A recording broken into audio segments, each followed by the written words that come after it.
Magi, sarap. Siyempre guys, parang napapansin ko medyo maanghang. Takpan lang natin hanggang sa mawala. Takpan lang natin hanggang sa mawala yung sabaw.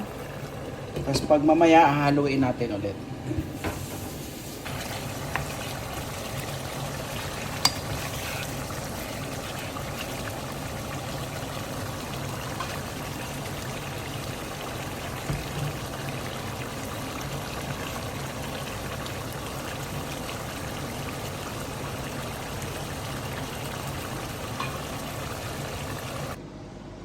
Ayan guys, luto na ang aming adobo. Ayan mo, usok-usok